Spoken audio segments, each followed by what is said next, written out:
Nos volvemos a encontrar en esta tercera y última charla de la jornada online de expertos de Agrovet Market, evento que a través de nuestra plataforma virtual llega a diferentes ciudades del Perú y del mundo, para brindarte conocimiento actualizado en el lugar donde te encuentres. En esta tercera ponencia estará enfocada en la sanitización del agua de bebida del sector pecuario. Contamos con la presencia del doctor Fabio Gallego Arias, especialista en gestionar programas de bioseguridad en el rubro porcino, avícola y ganadero. Posee amplia experiencia como consultor técnico comercial en grandes empresas de Colombia. En esta oportunidad nos compartirá su ponencia titulada Manejo y sanitización del agua de bebida en explotaciones pecuarias, tema de gran interés para mejorar los parámetros productivos. Posterior a ello, el doctor Fabio procederá a responder las preguntas que tengan respecto a su ponencia. Gracias, Enrique, por tus palabras nuevamente y por tu invitación a esta tercera ponencia. Sí, hoy vamos a hablar de agua. Es un tema muy interesante y que necesitamos siempre estar estudiándolo. Yo creo que todas las personas que se encuentran conectadas y que se están conectando en este momento, pues están ávidos de saber mucho más del agua y esperamos que con la capacitación, con la charla que vamos a empezar a continuación, pues solucione dudas que tengan y también pregunten, pues a ver, para que las resolvamos entre todos. De nuevo, muchas gracias por esta invitación y les doy la bienvenida a todos quienes se encuentran conectados y pues arranquemos. Listo, doctor Fabio. Le doy pase para que pueda proyectar su presentación. Perfecto, aquí voy a compartir.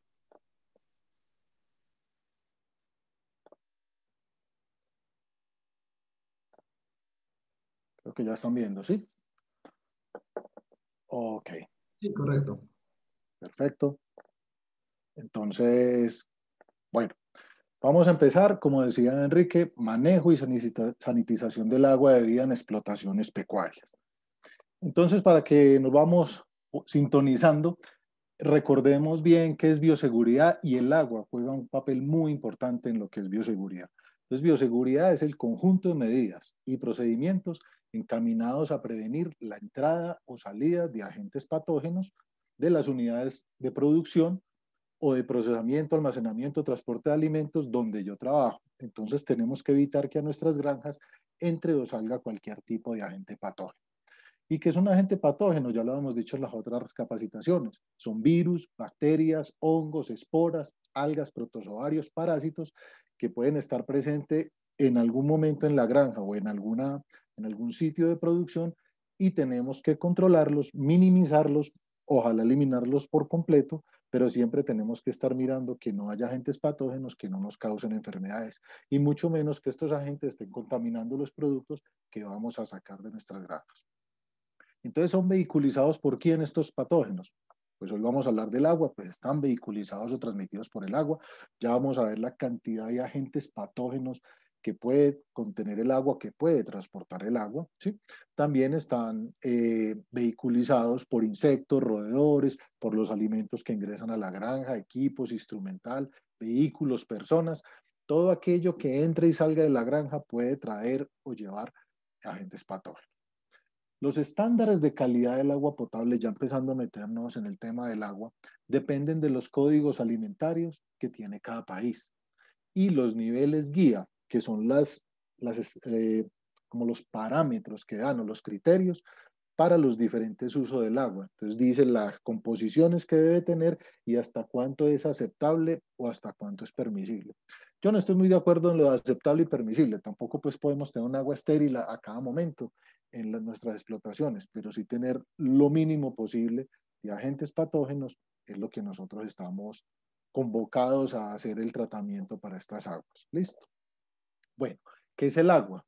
El agua es el elemento más vital de todos los elementos conocidos. Por ello, la OMS, la Organización Mundial de la Salud, hace unos 20, 25 años, lo declaró como el nutriente esencial de toda explotación pecuaria.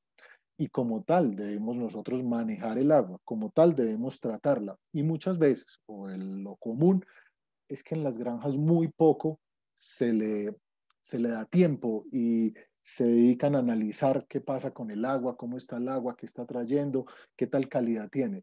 Y lo damos por entendido de que si tenemos agua, y que más o menos está buena calidad, pues ese es el agua que consumen nuestros animales. Y no, tenemos que hacerle un tratamiento y es un capítulo especial de bioseguridad que tenemos que estar pendientes del agua. ¿Listo?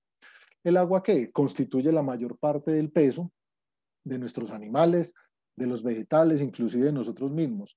Cuando los vegetales, los animales o nosotros somos más pequeños, más o menos el agua puede pesar un 75, 80, 85, depende de la especie y todo. A medida que nos vamos desarrollando, vamos creciendo, pues el agua es un poco menos, 60, 65%, en algunas especies es 55% de la proporción de agua de todo el cuerpo. Pero como ven, es el más importante, es el que más espacio ocupa dentro de todo lo que es un organismo, por lo tanto tenemos que cuidarla. Listo. ¿Para qué nos sirve el agua? Para todos los procesos fisiológicos que son indispensables para la vida, en los animales también. Es el medio de transporte de nutrientes. Con el agua se hace la digestión y se hace la absorción de los nutrientes a nivel intestinal. El agua transporta enzimas, hormonas, mediadores químicos, los alimentos, materiales de desechos sí, los materiales que desechan por el tracto digestivo, tracto gastrointestinal, la orina, es pura agua. Entonces también el agua también se pierde por los desechos, ¿sí? El agua es muy importante para la regulación de la temperatura corporal, ya lo vamos a ver más adelante, y actúa como lubricante también en las articulaciones y es el componente de innumerables reacciones químicas en todo el cuerpo, ¿sí?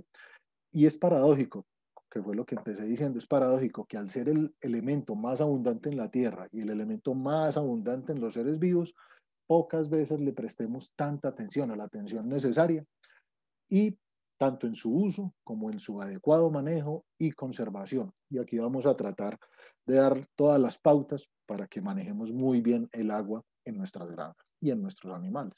¿Listo? Entonces, ¿de dónde viene el agua a las granjas? ¿De dónde viene el agua a nuestras explotaciones? Viene de muchas partes, pero por lo general, o la tomamos de los ríos, ¿sí? Esta es una bocatoma, aquí en Colombia le llamamos bocatoma o la toma del agua, ¿sí? De los ríos, inclusive está mal hecha, ya les digo por qué. Puede venir de pozos profundos, pozos hay a 15, 20, 30 metros, o hay pozos que pueden llegar a 60, 80, 90 metros de profundidad, y eso tiene unas implicaciones especiales, esas aguas de pozo, lo mismo que las de ríos. También puede tener la finca o la granja, puede tener nacimiento, o unos nacimientos varios o un nacimiento, entonces también de allí provisionan el agua para sus animales, o en otro caso puede ser el agua que venga del acueducto municipal o heredal o de la región.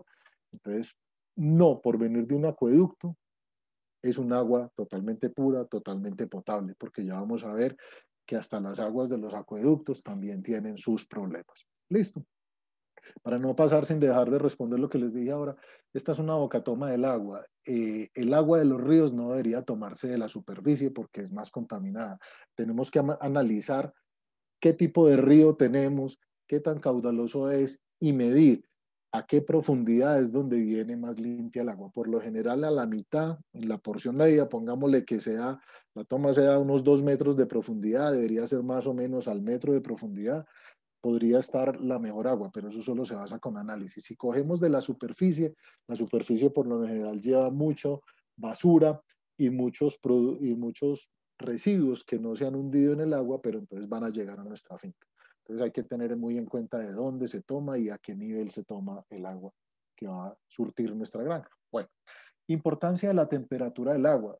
Y quiero poner esto de primero, lo podemos poner en cualquier parte de la presentación, pero la temperatura del agua para mí es de las cosas más importantes, fuera de la calidad y la cantidad de agua que estemos dando, también la temperatura es muy importante. A veces he encontrado granjas o fincas que tienen un buen sistema de tratamiento de agua y hay muy buena agua y digamos tienen suficiente agua y todo bien, pero cuando uno va a los bebederos, y esto pasa mucho en ganadería también, o en avicultura y porcicultura, o uno a los niples o los chupones, y mide uno la temperatura del agua, son aguas que no se las toma nadie, aguas de 35, 40, 45, y me ha tocado ver aguas de casi 50 grados. ¿Qué animal va a tomar agua a 50 grados en un día bien caluroso? Pues necesita que sea un agua refrescante y no un agua que esté más a una temperatura igual o mayor que la del medio ambiente. Entonces, eso es muy importante. Hay que medir la temperatura del agua. Y por eso empezamos diciendo que la temperatura medioambiental tiene un fuerte impacto sobre la ingesta del agua. La ingesta puede aumentar 6 o 7% de más de agua que consuma el animal por cada grado de temperatura que supere los 21 grados centígrados. Y por esto siempre debo pensar o debemos pensar en qué disponibilidad extra de agua tengo en mi granja. Para aclarar esto, resulta que, pongamos un ejemplo sencillo, en mi granja, cualquiera que sea, por decir un número, yo me gasto 10.000 litros de agua en el día, por poner un número cualquiera. 10.000 litros de agua, sí, más o menos eso es lo que yo me gasto. Pero ¿qué pasa si resulta que llegan unos 2 o 3 o una semana de unas oleadas de calor impresionante? Ya no va a necesitar 10.000 litros. Esa granja puede necesitar 15.000 o 20.000 o incluso un poco más. Pues resulta que si la granja tiene una capacidad instalada para proveer solamente 10.000 litros de agua, se va a ver en serios problemas, porque nosotros tenemos también que jugar con las altas y bajas de temperatura que haya a lo largo del año. Por eso tenemos que mirar muy bien cuáles son las épocas donde más consumo hay, cuáles son las épocas más calurosas, pero ahorita también como las temperaturas están muy locas, las estaciones están muy locas, sobre todo en nuestros países que estamos en el Ecuador, pues nunca podemos saber realmente el día de mañana si va a caer un aguacero impresionante o va a haber un calor impresionante. Entonces siempre tenemos que tener una sobreoferta de agua, tenemos que tener un tanque de almacenamiento muy grande para poder sortear esos cambios de temperatura. ¿Listo? En este caso, que la temperatura de 21 grados, pues es el consumo normal, pero si llega y nos sube 5 grados más o 10 grados más, llega a 31 grados, pues voy a necesitar 70% más de agua para surtir mi granja. Tenemos que empezar a cuestionarnos, oiga, yo tengo la capacidad de reaccionar con el doble del agua si mañana es un día que necesito dar más agua. Eso es lo que tenemos que ver. Por lo tanto, siempre tenemos que pensar en tener una oferta mucho mayor de agua de la que normalmente ofrecemos. En climas cálidos, que superen los 24 grados centígrados, que 24 grados centígrados es normal en estos países tenerlos cualquier día. Entonces, cuando se superan los 24 grados centígrados, el agua almacenada va a estar a temperatura similar a la temperatura del medio ambiente. Entonces nosotros tenemos que empezar a pensar que si tengo una temperatura hoy de 30 grados, 32 grados, 35 grados, 38, 40 grados, el agua está a esa misma temperatura.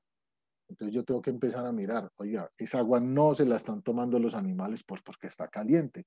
Entonces en la granja se deben contar con métodos de control de temperatura.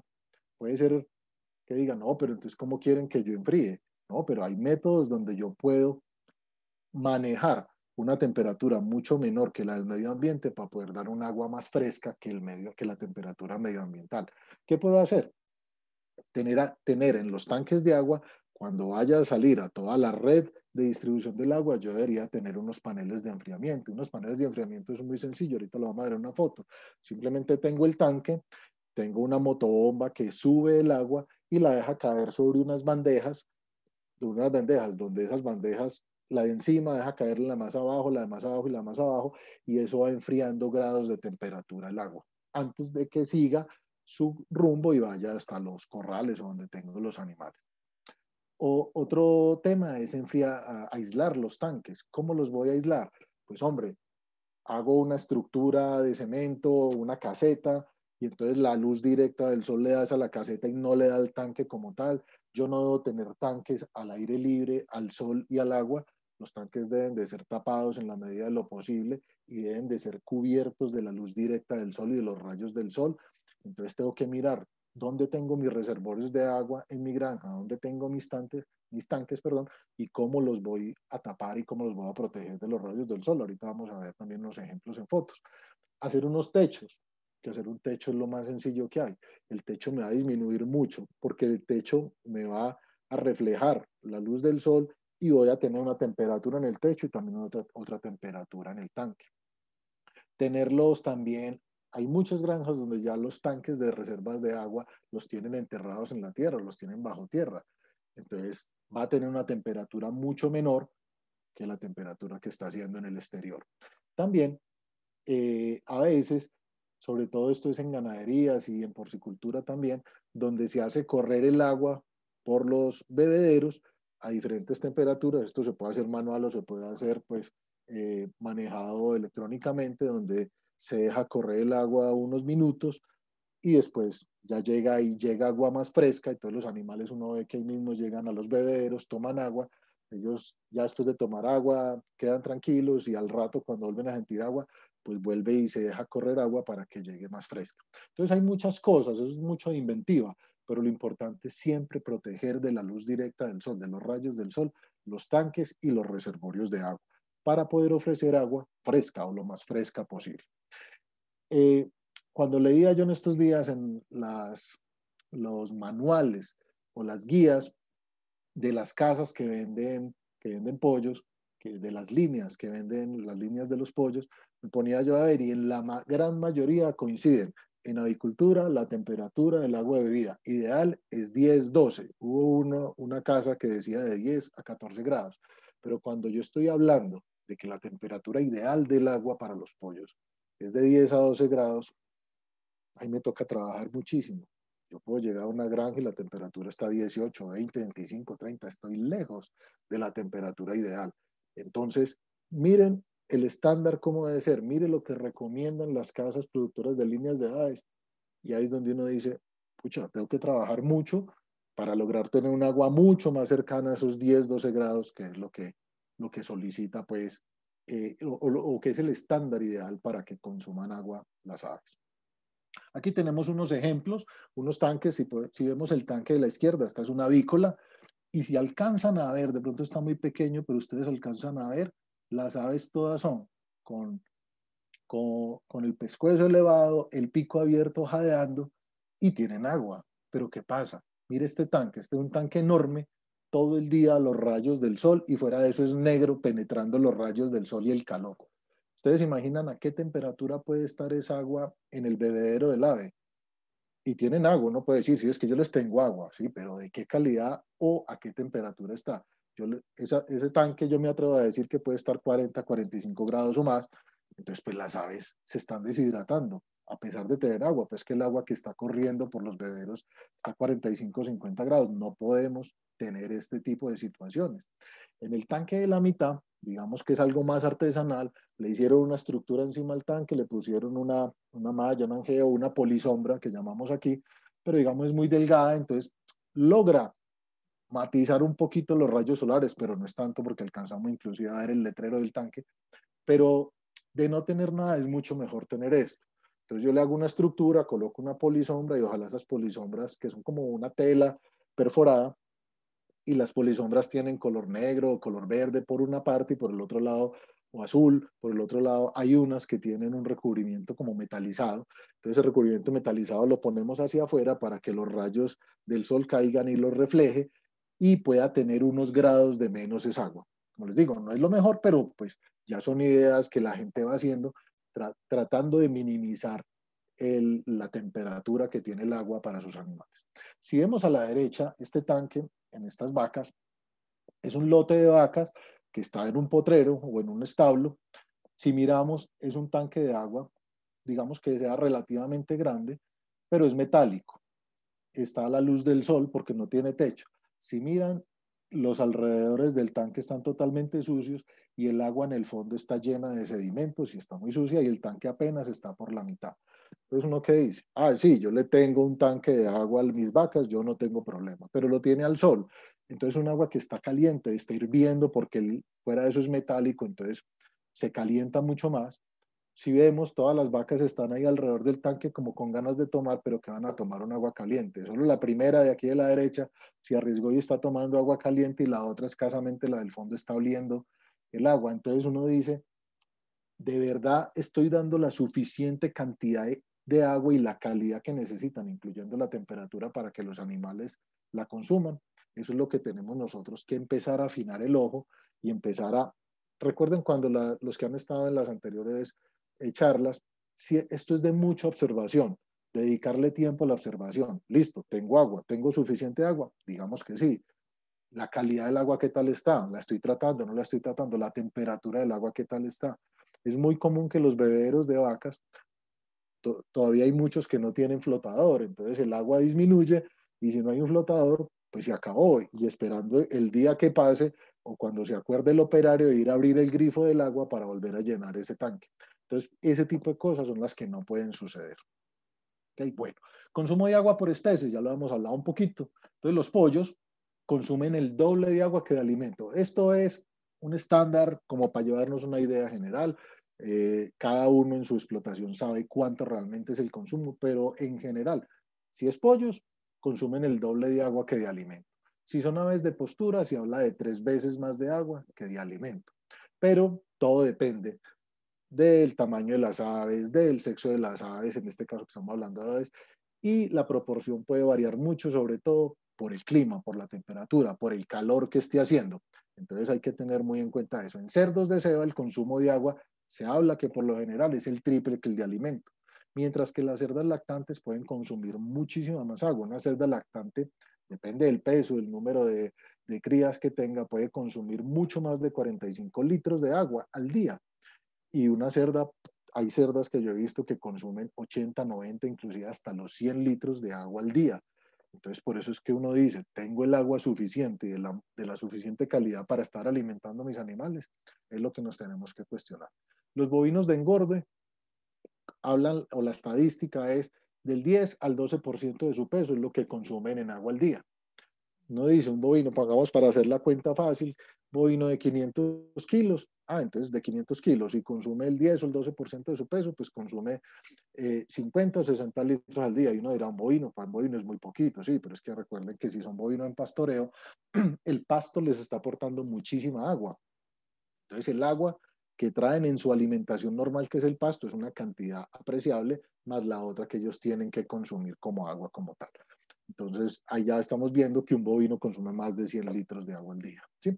En lechería, simplemente en lechería, las vacas productoras de leche se suplementan con concentrado, entonces para poder asimilar también mejor el concentrado también necesitan más agua y una vaca de una buena producción de leche al día puede consumir 100 litros o muchos más de agua por día. El agua debe ser siempre suficiente, estar disponible, como les decía al principio, para sortear todos los cambios de temperatura ambiental, así como los aumentos de consumo por parte de los animales. Se debe garantizar no limitar el consumo. Cuando hablo de limitar el consumo es que nosotros estemos pendientes de cerrar la llave. No, limitar el consumo es que nosotros estemos conscientes de que el clima hoy está muy fuerte, está muy duro, ha subido mucho la temperatura, pero tengo un tanque de reserva suficientemente grande que me va a estar dando el agua que se necesita en la granja. Si yo tengo un tanque pequeño o me quedo corto en el agua, pues los animales van a estar sedientos, los animales necesitan más agua que no les está llegando, se van a empezar a deshidratar y no solo eso, no van a estar comiendo, porque recuerden que el animal tiene que consumir agua y comer alimento. Y si no tienen agua, pues ¿qué alimento van a consumir? Entonces después no nos preguntemos por qué la ganancia de peso diaria no está tan buena o por qué la conversión alimenticia no me está dando cuando tengo el mejor alimento, tengo la mejor instalación, tengo lo mejor todo. Y pregunta uno, ¿y el agua? ¿El agua qué? Pues ellos tienen agua, sí, pero ¿qué está haciendo usted con el agua? Uy, no sé, ¿tiene la suficiente agua? Me imagino, no me imagino, no. Vamos a medir. Y ahí encuentran una serie de sorpresas que no deberían de pasar, ¿cierto? Entonces, el llamado es a revisemos si siempre tenemos la suficiente agua de calidad y con la mejor calidad para darle a nuestros animales en días calurosos como en días fríos. ¿Listo? Se debe contar con medidores. Esto cada día está un poco más eh, como que se está viendo más todos los días. Uno llega a muchas granjas y unos medidores simplemente son como contadores del agua de nuestras casas. Entonces ellos van contando ahí y pueden mirar, oiga, el día que llegue a 30 grados este galpón o esta sección o estos animales me están consumiendo más litros y ellos llevan pura estadística.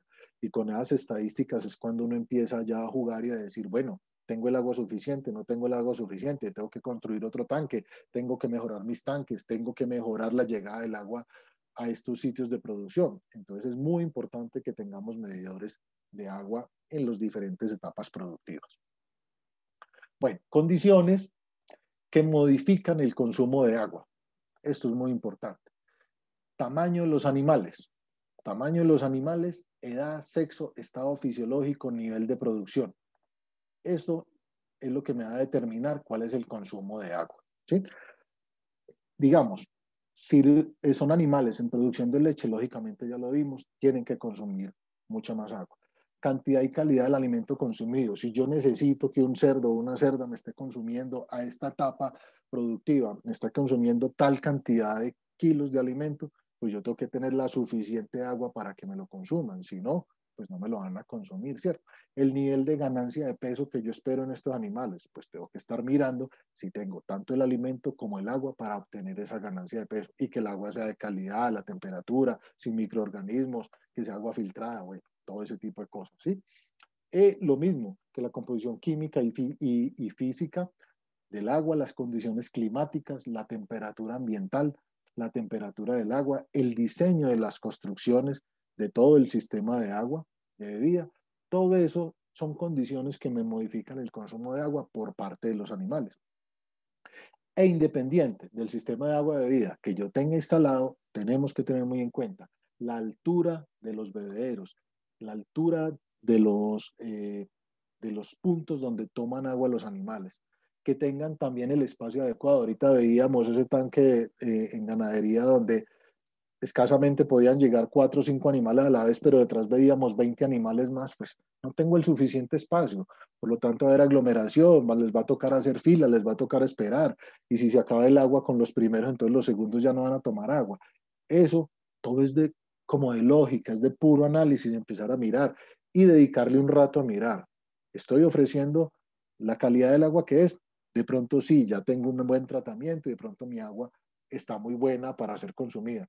Pero ¿qué pasa? Voy a los bebederos y siempre va aglomeración de los animales porque no hay suficientes bebederos.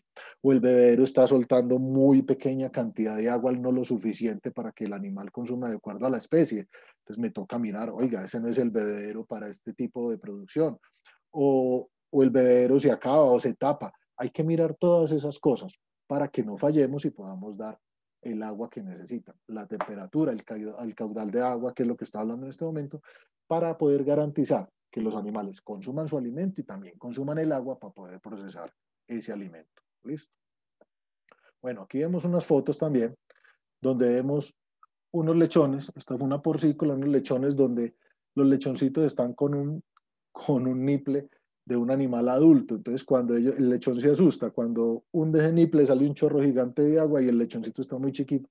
Entonces, tenemos que tener las instalaciones adecuadas de lo que le estaba hablando ahorita para que los animales consuman el agua de vida. Abajo ya tenemos unos cerdos grandes donde tiene cada uno su chupón y pues él se puede quedar tranquilo. Y también mirar, aquí tengo que tener tantos cerdos en esta sección. ¿Qué dice la literatura? ¿Qué es lo más recomendado? ¿Qué recomienda la casa genética?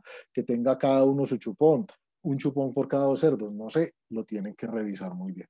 Lo mismo en avicultura. Aquí hablábamos de la altura de los bebederos y de la cantidad de flujo que tenga esa agua en el bebedero, que no se aglomeren y tengan que esperar los animales ahí, lo mismo en pollitos. Y recuerden, muy importante en pollitos, que casi que uno los ve crecer todos los días porque el ciclo del pollo es un ciclo muy rápido, 35, 40 días aproximadamente. Entonces uno tiene que estar pendiente de estar subiendo los bebederos porque el pollito crece y todos los días tenemos que garantizar que el nivel de los bebederos esté al nivel de esa etapa donde ellos se encuentran. ¿Listo?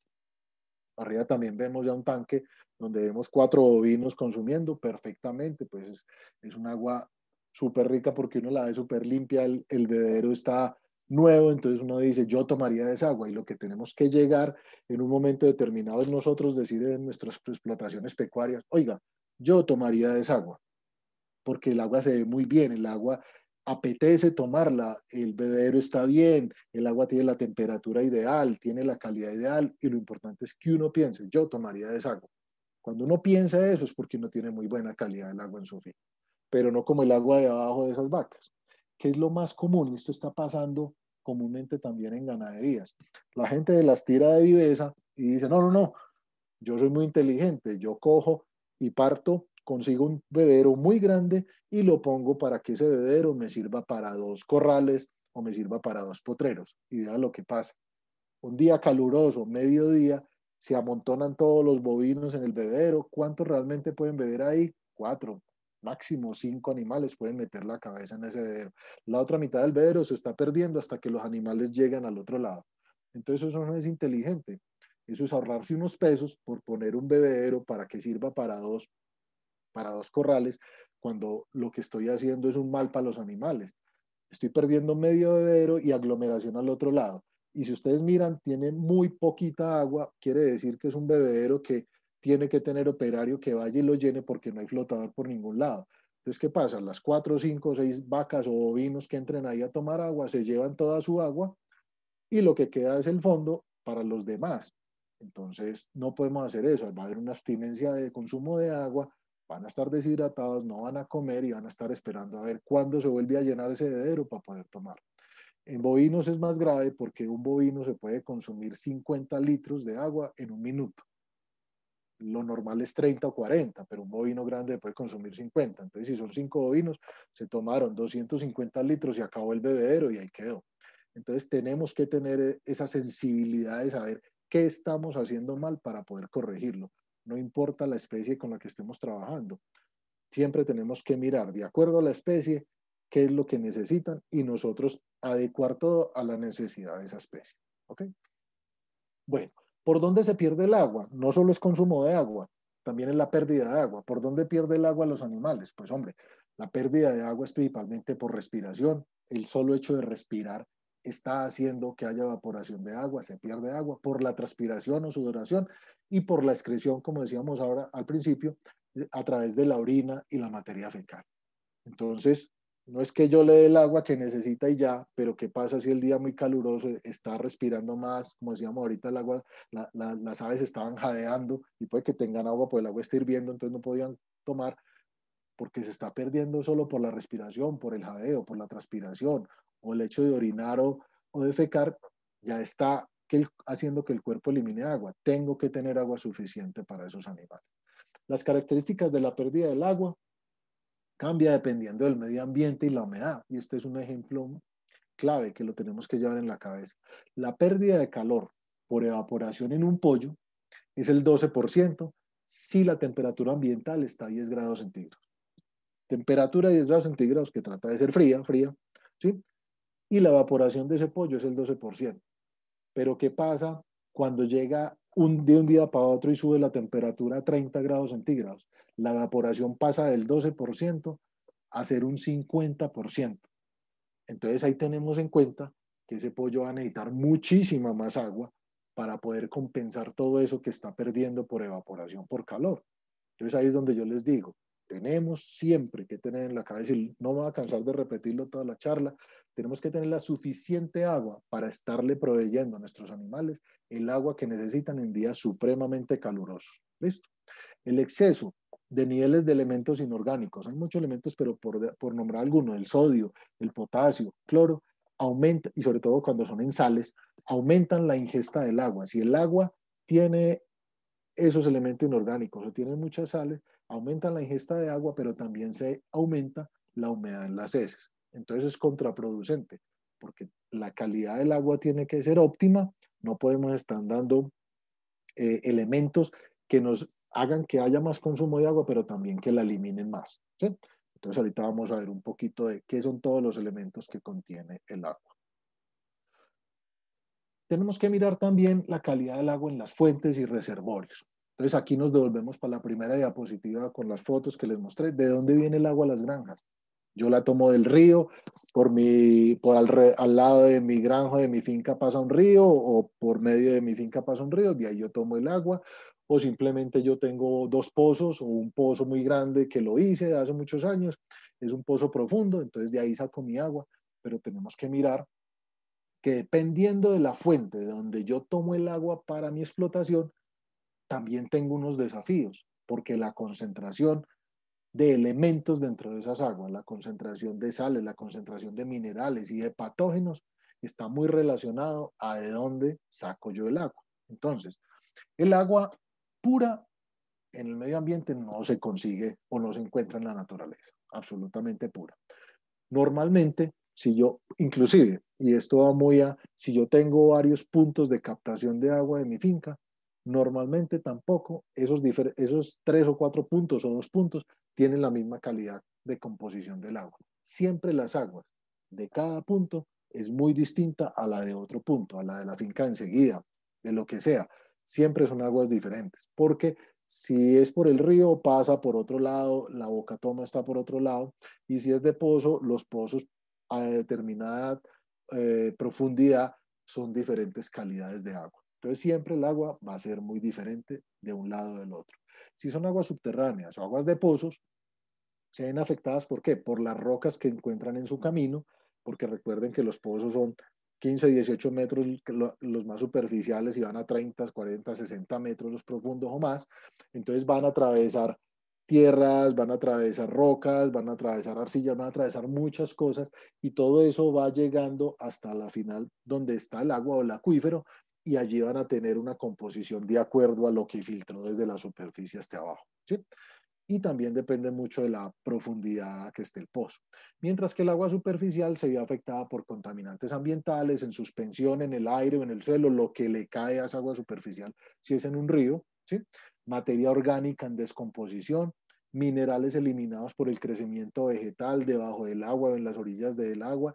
Si llueve, si es una época de lluvia, entonces pues va a bajar la lluvia y se va a llevar mucha tierra, todos los sedimentos de los alrededores o las riberas de los ríos van a caer al río y el agua se va a ver muchísimo más afectada con otros compuestos que no son los normales del río. Entonces nos toca empezar a mirar todo eso. No podemos estar ajenos a lo que pase en el punto de captación del agua. Ese tiene que ser nuestro pensamiento siempre. ¿Cómo está el agua en el punto de captación? Y eso cambia día a día. Siempre nos tenemos que estar preguntando qué está pasando, si hay agua de pozo o si hay agua de río. Y también en este momento, con todo el impacto ambiental que estamos teniendo nosotros, el hombre, con su industria y con todo lo que hacemos, tenemos que considerar la cantidad y calidad del agua atribuida a esa intervención humana. Yo tengo un río, siempre lo he tenido y siempre he tenido un buen río, una relativamente buena agua en mi reservorio y todo perfecto. Pues resulta que hace un año hicieron una fábrica más arriba de cualquier cosa y están vertiendo residuos de la fábrica, ya la están virtiendo al río y me di cuenta de eso. Quiere decir que mi agua cambió totalmente. Yo ya no tengo el agua de hace un año ni la que tenían mis padres o mis abuelos en la finca. Ya tengo otra agua con una serie de contaminantes que me va a tocar a mí empezar a intervenirla porque ya mi agua cambió, ¿sí? Entonces pensemos muy bien en eso porque la parte humana estamos acabando con todo y también estamos contaminando todo. ¿Listo? Bueno, microorganismos. Entonces, este es solo un ejemplo. Microorganismos presentes en aguas de baja calidad. ¿Qué es lo normal que uno encuentra en aguas de baja calidad? Entonces uno encuentra salmonella, vibrio cholerae, leptospira, Escherichia coli, coliformes, estafilococos, enterovirus, clostridium, algas y muchos otros patógenos. Lo, lo simpático, por llamarlo de alguna forma, es que también en muchos protocolos del agua que se debe dar para consumo, el agua de bebida o de consumo de los animales, inclusive dicen permisible hasta tanto en tantos litros, permisible hasta tanto en tantos litros, y uno no debería hacer eso. Un agua debe ser pura, debe ser limpia de patógenos. ¿Y cómo que voy a permitirle tantos patógenos cuando la salmonela me puede traer una infección grave a mi explotación pecuaria, el vibrio cholerae, la leptospira, los coliformes, todas las diarreas que causan? Los países deberían de ser más, más contundentes en decir que el agua de consumo de las empresas pecuarias debería ser de la misma calidad que de los humanos. Tiene que ser así. No podemos permitir aguas ahí a medianamente controlados los patógenos y no importa porque son animales, no. Entre mejor calidad de agua tengan los animales, mejor respuesta en producción y en conversión alimenticia y mejores productos yo voy a lograr. Entonces, no deberíamos tener coli que no estén presentes en 100 mililitros de agua, pero en 1000 sí pueden estar presentes 7, 8. Entonces, no tiene lógica que nos digan el nivel de contaminación que debe tener mínimo el agua. Nosotros debemos tratar el agua para tenerla lo más pura posible y no llevar patógenos a la granja. Este es el mensaje de esta diapositiva. Bueno, volvamos a hablar. En la parte de arriba hay dos gráficos de aguas que vienen de pozos. ¿Sí? En el de la izquierda arriba, si vemos, digamos, el agua que yo saco del pozo es el resultado de todo lo que suceda en la capa superficial pues de la tierra, ¿sí? Si hay cultivos, pues hay riego en los cultivos, que es en la parte izquierda, hay riego en los cultivos, hay también aplicación de agroquímicos y todo eso se va filtrando por percolación y puede llegar al acuífero de donde yo tomo el agua, que es la última capita de donde está el pozo, ¿sí? ¿Qué pasa si hay pozas sépticas o pozos sépticos y y están rebosados o ya están muy viejos y entonces están dejando que salga todo lo que tenga el pozo séptico? Pues hay un vertido sobre esas aguas que yo voy a tomar del pozo, ¿sí? Si hay un vertedero de basura, que es muy común los basureros en algunas poblaciones o cerca en la parte rural, y no, por allá hay un basurero, pues ese basurero va a tener lixiviación, ese basurero va a tener percolación y van a llegar todos esos contaminantes van a llegar al acuífero. Y después yo llego y tengo por aquí a mano derecha de esa foto, tengo mi pozo y de bombeo de donde yo saco el agua. Entonces se va a ver muy influenciada de todo lo que pasa alrededor en esa zona, ¿sí? Lo mismo aquí, esta es una gráfica muy interesante porque he visto en granjas donde tienen dos o tres pozos, o en fincas tienen dos o tres pozos que han cavado y han sacado el agua. Digamos aquí la parte de abajo que se ve como grisácea es la dirección del agua, es el agua, y el agua en los acuíferos va circulando. El agua no es estática, no es que sea una bolsa de agua y yo la saco de ahí, no. Debajo de la tierra, a muchos metros, el agua de todos modos se va moviendo lentamente. ¿Qué pasa? Si yo tengo un pozo y yo mido la calidad del agua de ese pozo y la calidad es la misma que siempre he sacado y bien, y mido el otro pozo y resulta que ese pozo ya me está llegando con un cierto grado de contaminación, y uno dice, pero ¿por qué? Yo tengo dos pozos, ¿por qué el uno contaminado, el otro no? Pues resulta que aquí están esquematizando un foco de contaminación. Puede ser que tengan una acumulación de materia orgánica, puede ser que haya una disposición de toda la materia fecal de la granja, puede ser que haya un vertimiento de basuras, puede ser que haya el pozo séptico de toda la granja ya se haya dañado, muchas cosas que pueden pasar.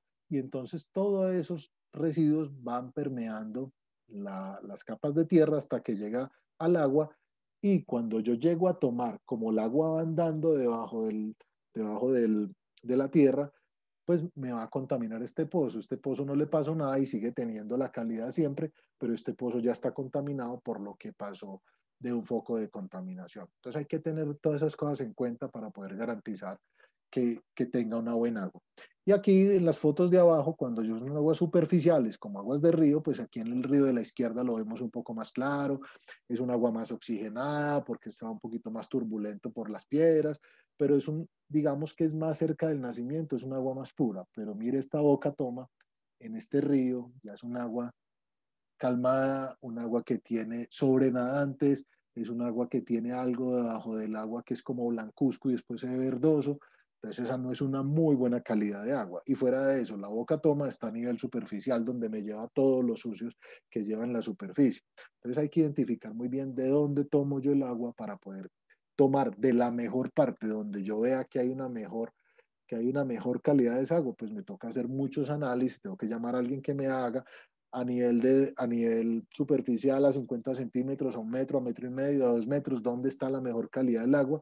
Tampoco las aguas más profundas del río son buenas porque arrastran todo el limo y toda la suciedad que está en el fondo. Entonces hay que mirar a qué nivel se consigue la mejor agua para yo poder traerme esa agua para la granja y hacerle el debido tratamiento. ¿Listo?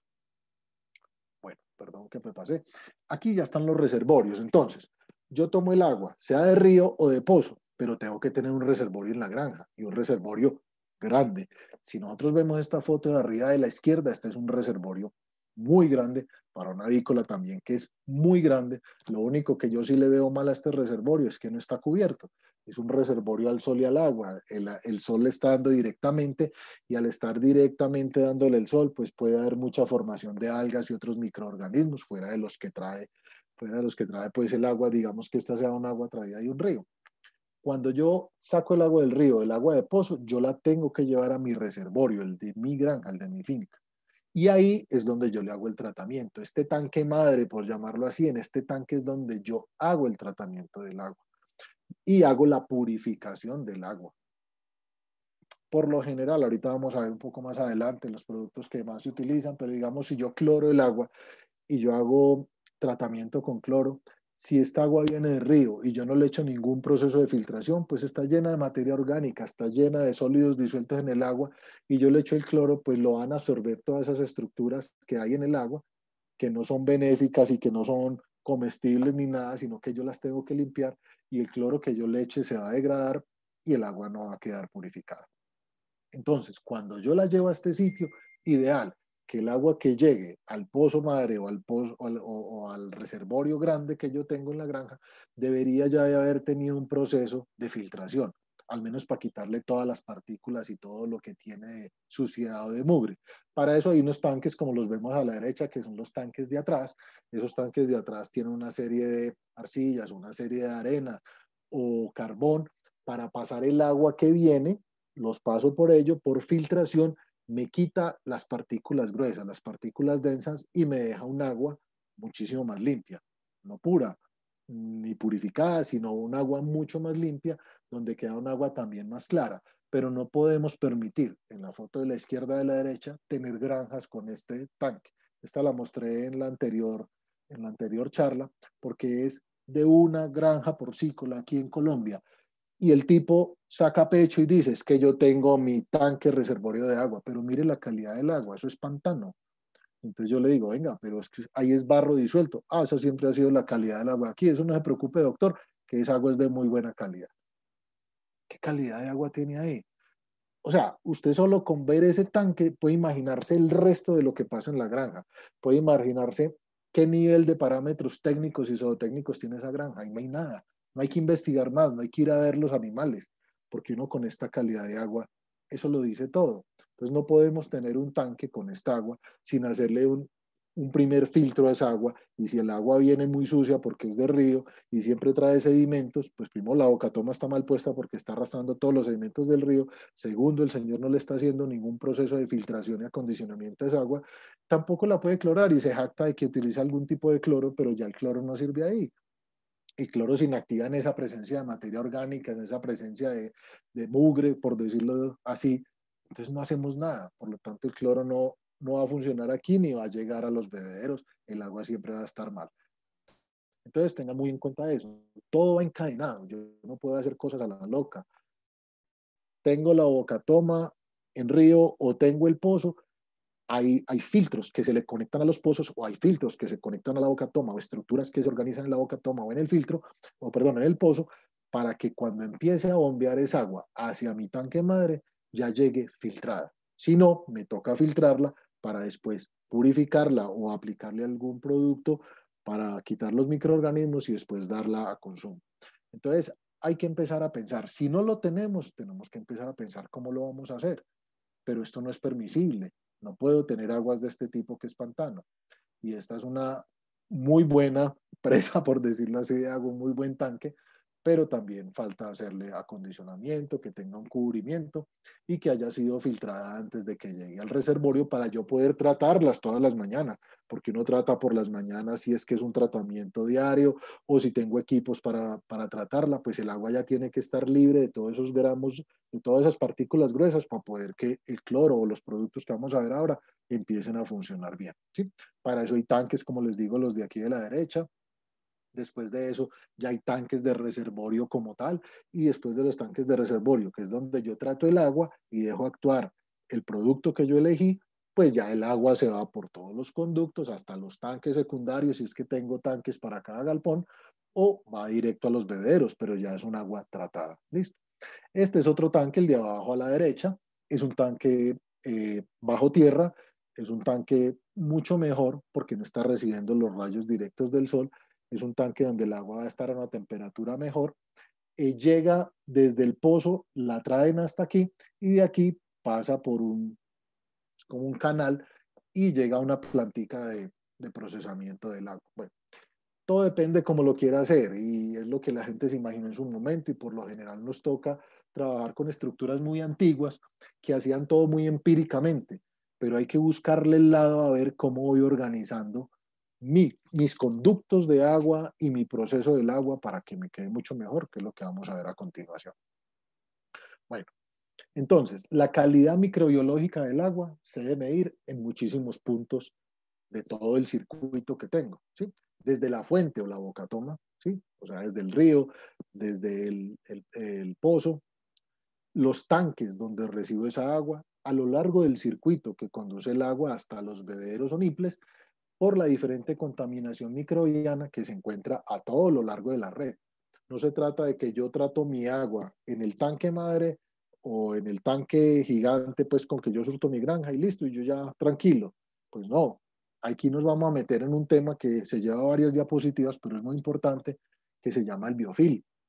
Entonces, hay diferente contaminación todo lo largo del circuito y la contaminación viene con el agua y se va pegando en las tuberías y es lo que va conformando el biofil. Y el biofil es un capítulo gigante en manejo de agua porque yo puedo hacer todo lo bien hecho en el agua, en el tanque madre, pero si no estoy haciendo nada y no estoy interviniendo toda mi red de conducción hasta el bebedero, no estoy haciendo nada porque hay mucha contaminación que degrada todo el químico que yo le haya agregado al agua para purificarlo. Y ya lo vamos a ver. Entonces el biofilm es un tema que no es menor. Para mí es el tema mayor en todo lo del agua. Es muy complejo y no lo podemos dejar de controlar y manejar. Y no es solo que el biofilm es un mugre que se le pega al tubo y no, pues eventualmente yo hago algún tratamiento, me dicen que le eche un producto o el otro y listo. Y ahí yo veo que sale un poco de porquería después cuando lavo, pero listo. Pero es que no sale todo. Siempre va a haber biofilm o biopelícula pegado a la tubería. Entonces tiene que ser un tratamiento y tiene que ser una preocupación de nosotros día a día. Entonces, ¿qué es el biofilm? Biofilm es la acumulación de material de origen orgánico y de origen inorgánico. Entonces, ¿qué es de origen orgánico? Por lo general, el agua, si yo no tengo un buen proceso de filtración, no tengo un buen acondicionamiento del agua antes de yo aplicarle los desinfectantes y con lo que la voy a tratar, o si mi proceso es muy regular, porque hay procesos buenos, pero también se forma de biofil. Lo que les quiero decir es, siempre va a existir el biofil en todas las tuberías de conducción de agua y en todos los tanques de conducción de agua. Pero entre mejor hagamos cada uno de los procesos, más vamos a ayudar a controlar ese biofil o esa biopelícula que se pega por dentro de las tuberías. Entonces, yo tengo que empezar por tratar bien el agua en el sitio de donde yo la capto, ¿sí? Filtrarla y hacerle la mejor filtración para que el agua llegue con la menor cantidad de materia disuelta en el agua. Por lo general, este material que está disuelto en el agua lleva grasas, lleva proteínas, lleva minerales, entonces eso es de origen orgánico, que se depositan en superficies internas de toda la red de distribución. La red de distribución es desde captación, tanques, tuberías, mangueras, hasta que llega al punto donde es el bebedero. Todo lo que esté en contacto con el agua lo vamos a considerar red de distribución. Entonces, lo primero que se adhiere, el agua va circulando por las tuberías, pongamos que sea una granja nueva. Yo puse tuberías nuevas, todo está nuevo, empiezo a soltar mi agua para alimentar pues toda la red de distribución y alimentar mis animales. Con el transcurso de los días, con el paso de las semanas, se van pegando por dentro en la tubería, se van acumulando estas grasas, estas proteínas y va formando como un pequeño tapetico donde después van a, van a estar acumulándose germen o bacterias, ya vamos a ver un gráfico, y allí se van pegando estos bacilos, bacterias, gérmenes, mohos, se adhieren, se acumulan sobre esa materia orgánica y empiezan a formar unas colonias y se forman unos organismos multicelulares y también están alimentados por unos sedimentos de origen inorgánico que son minerales que pueden estar dentro del agua como el hierro, el aluminio, el manganeso, pero también salen de procesos de degradación. Iones de estos minerales salen de procesos de degradación de esos organismos que se forman en el biofil. Entonces todo va formando una masa que es lo que forma esta biopelícula. Y esta biopelícula no es menor. Cuando uno entra a ver cómo se forma y qué la forma, ahí empezamos a entender lo peligrosa que es. De hecho, ahorita termino diciendo eso, este es el caballo de Troya de toda explotación pecuaria. ¿Por qué? Porque el biofil me va a traer unas bacterias que no son las que trae el agua, sino que al formar el biofil me las va a volver más potentes y me las va a volver más resistentes. Entonces hay que tener mucho cuidado. No es un tema menor y tenemos siempre que hacer un buen manejo del biofil. Entonces, Todas las literaturas reportan, hay 5 fases o 5 pasos por donde se empieza o por donde se forma el biofilm. Voy a decirlos claramente, eso tiene mucho más bioquímica y mucha cosa, pero voy a tratar de que nos quede lo más claro posible. Primero, entonces, lo que llamamos aquí sustrato, que es la línea gris de abajo, es el interior de la tubería. ¿Listo? El sustrato es el interior de la tubería. Valga la aclaración, ahorita también lo vamos a repetir. Cualquier tubería forma biofilm, algunas menos, algunas más, pero ninguna tubería está exenta de formar biofilm. ¿Listo? Entonces, el sustrato es el interior de la tubería. Yo empiezo a dejar correr el agua y van a haber moléculas orgánicas, grasa, proteínas, que se van a ir adhiriendo a la tubería. Algunas más, algunas menos, digo yo, depende de la tubería. Pero esas moléculas orgánicas se van adhiriendo y va formando como una especie de sustrato. Van pasando los días y vienen las bacterias. Hay bacterias que van cayendo, vienen en el flujo del agua, todo esto viene por el agua, ¿sí? El agua va corriendo en la tubería y hay bacterias que se van depositando, bacterias que trae el agua, porque recuerden que no podemos llegar a tener un agua 100% estéril, bacterias que vienen en el agua y se van pegando a esta superficie que se armó primero de moléculas orgánicas. Algunas bacterias están ahí y puede que no se adhieran muy bien y salen. Es lo que se llama una adhesión reversible, que son algunas bacterias que van cayendo, pero algunas sí se quedan ahí. Entonces esto es una adhesión irreversible. ¿Se quedan por qué?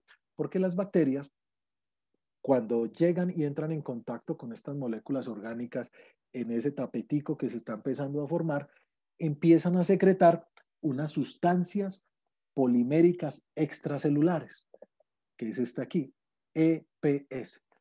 Eso es en inglés, sustancias poliméricas extracelulares. Entonces empiezan a tener una especie de adhesión, que son sustancias que la bacteria no forma cuando está normal en el agua, en el medio ambiente, no, es en el biofilm. Entonces ella está ahí, se adhiere a esas pequeñas moléculas orgánicas, ya resulta que se empieza a quedar porque empieza a formar esas sustancias poliméricas y entonces empieza a formar como un pegante. Listo. Y es lo que forma el EPS. Pero también hay algo que se empieza a formar ahí y es una cosa que se llama quorum sensing. Pues resulta que estas colonias de bacterias que se forman en un punto determinado del biofilm no son, por decir algo, coli. Ah, aquí viene una bacteria de coli. Y entonces esa bacteria de coli espera que llegue otra de coli y se forman un cultivo pues hay de solo bacterias de coli. No, resulta que en el biofilm tiene la particularidad de que cae un coli, cae un clostridium, eh, cae cualquier otro tipo de bacteria, totalmente disímiles, todas distintas, pero se van pegando y van formando colonias. El tema es que ellas saben que son bacterias muy distintas. No, usted es Clostridium, no, usted es coli, no, usted es Salmonella. Ah, pero venga, aquí estamos unidas, entonces empecemos a compartir información genética y empecemos a compartir información para que nos hagamos más resistentes y para que formemos una colonia bien establecida y aquí nos quedamos. Y eso es algo que solo sucede en el biofilm.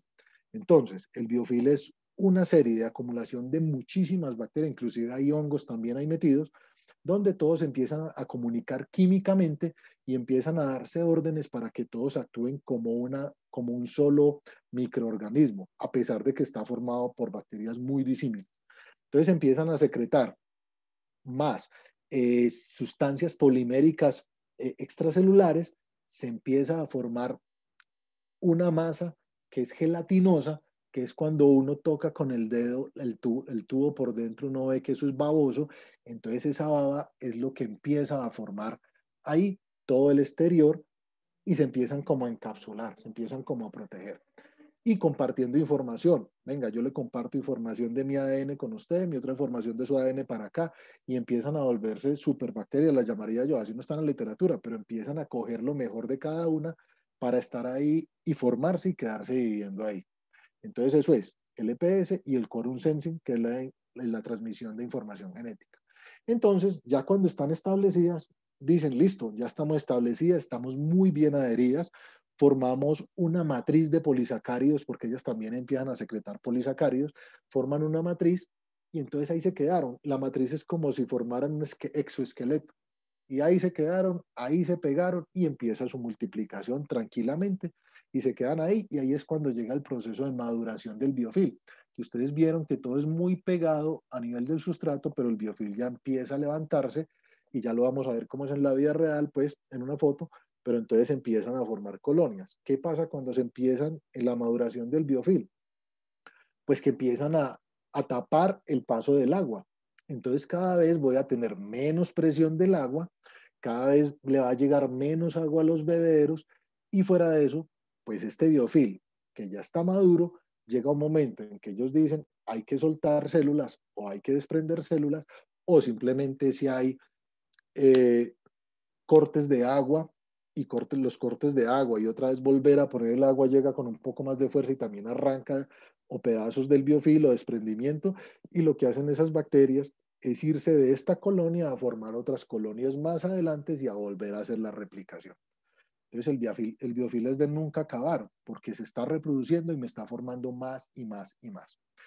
Cuando lo vemos ya en la vida real, perdón que me falta una, entonces ya lo dije, el biofil se forma en todo tipo de tuberías y materiales, se desprende por cambios de presión o corte en el suministro de agua, formando nuevas colonias en otros lugares, ya lo dijimos, contaminando el agua de vida de los animales también.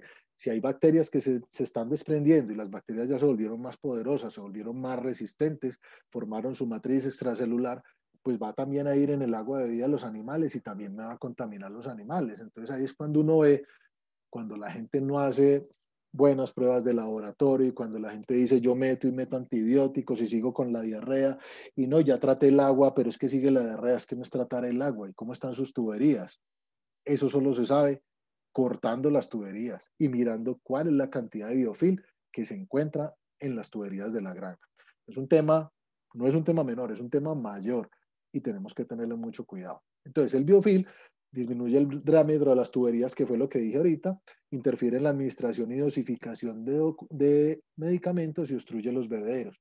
Entonces, también cuando, como digamos en aves principalmente, que es, todos los tratamientos se dan en el agua de bebida, inclusive muchos nutrientes y muchas otras cosas se dan en el agua de bebida. Si cada vez se forma más biofil, pues yo cada vez puedo garantizar menos que haya llegada de esos antibióticos o de esos productos de tratamiento que lleguen a todas las aves, porque el biofil también va capturando moléculas de lo que yo voy administrando en el agua y cada vez ese biofil se va volviendo más poderoso, va tapando más y va conteniendo más todo lo que vaya en el agua de bebida.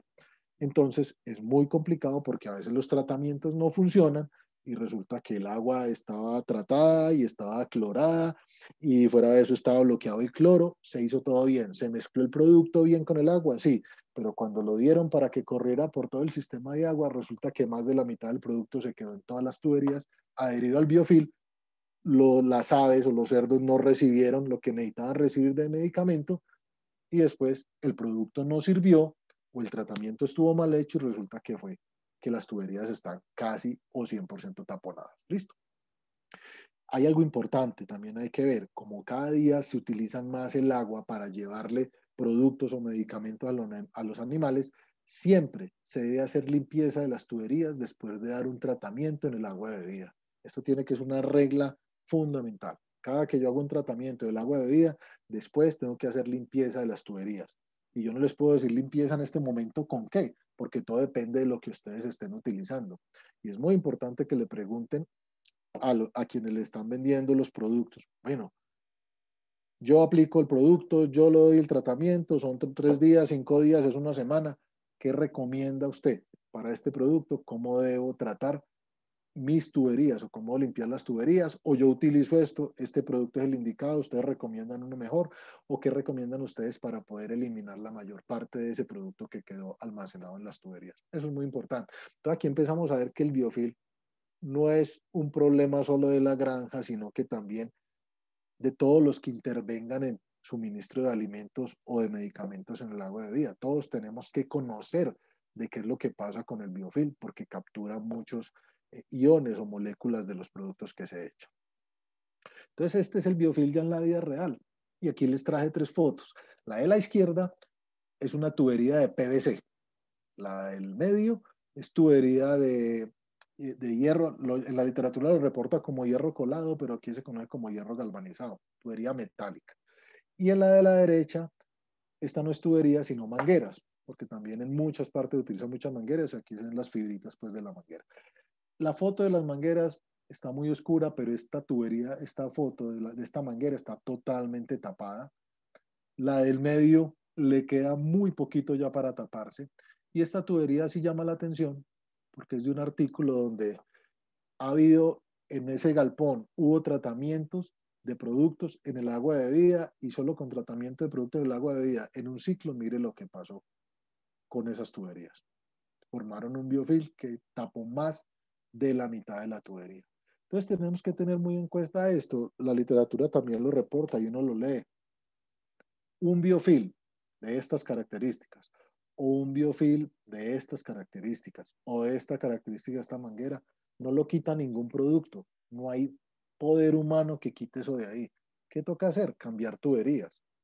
Y no podemos dejar que nuestras tuberías se vuelvan así, que nos toque hacer un cambio general de tuberías en nuestro plantel, primero por el costo y lo que eso implica y todos los arreglos y el tiempo de vacío que hay que tener para poder cambiar todas las tuberías, sino que nosotros tenemos que estar haciendo monitoreo y mirando y que sea una constante, estar diciendo, preguntándose uno, ¿qué más le hacemos a las tuberías? ¿Cómo más lo logro limpiar? Desde que yo comienzo con mi operación, el ciclo de las aves o el ciclo de los cerdos o el ciclo de los bovinos, yo tengo que estar pendiente qué voy a hacer en todo este ciclo para que mis tuberías permanezcan lo más limpias posible, con los menos patógenos posibles y que no me las invada todo el biofilm.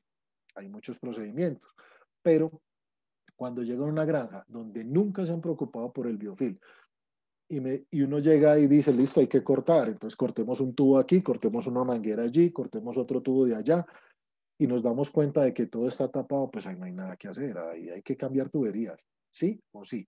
Ahora, mucho cuidado también, y esto no lo digo más adelante, pero lo acabo de recordar, y es que las tuberías tenemos que tener en cuenta no hacer empates de una tubería de un material con otra tubería de otro material, no dejar codos o recodos muy pronunciados o no dejar un pedazo de niple ahí, corté, es que lo utilizaba para llevar agua a otro lado, pero dejo el pedazo ahí. Mucho cuidado con unos puntos que llaman ciegos la literatura, porque ahí es donde más se acumula el biofilm. Y si es donde más se acumula el biofilm, pues es donde más recontaminación viene el biofilm para el resto de las tuberías. Tenemos que dejar la tubería lo más rectas posibles, sin tanto quiebre o sin codos a 90 grados en la medida de lo posible. Dejemos lo más sencillo para que pase el agua y no tenga que cambiar el rumbo y no pierda potencia. Porque también, aunque la potencia o la fuerza que tenga el agua no es que me controle el biofilm, sí baja mucho el grueso que tenga como tal. Entonces me toca garantizar muchos aspectos. El biofilm no es solo una cosa, hay que trabajar en el agua, en la presión del agua, para que siempre tenga constante una misma presión y no me forme estas costras que están, o estos montículos que está formando, porque pues allá no hay nada que hacer, ¿sí? Entonces, en cada, en cada proceso productivo yo debería hacer una muy buena revisión de tuberías. Si tengo que cambiar segmentos, los cambio, pero cuando empieza el proceso de producción con unos animales, yo tengo que estar haciendo tratamientos continuos en el agua y también tratamientos para que el agua me llegue hasta el biofilm y que sean productos que me ayuden a combatir el biofilm y a matar las bacterias presentes en él, porque tengo también que hacer tratamientos de biofilm inclusive cuando los animales están adentro. Yo no puedo empezar con unas aves de postura hoy y en un año y medio cuando salga ese lote voy a mirar a ver qué pasó. No, me toca hacer muchas veces con los animales adentro. Entonces también hay productos que se pueden utilizar con animales adentro y que sí nos van a garantizar la menor contaminación posible del agua, ya cuando la van a tomar los animales. Pero este es el biofilm, en casos extremos, lógicamente. Pero cuando estamos empezando, cuando hay biofilm, que es solamente una película como esta, si ustedes miran a la izquierda, en el tubo de PVC, ustedes pueden mirar que tiene una bandita, aquí la podemos ver más o menos como de 1 milímetro amarilla. Este es el biofilm que uno debería trabajar y mantenerlo así para que no tenga unos crecimientos y ya me tape las tuberías, ¿sí? Y uno puede llegar con productos y con buenos manejos del agua y de tratamientos, tener un biofilm muy controlado. Como les digo, siempre va a haber biofilm, pero no podemos llegar pues a estos extremos. ¿Listo?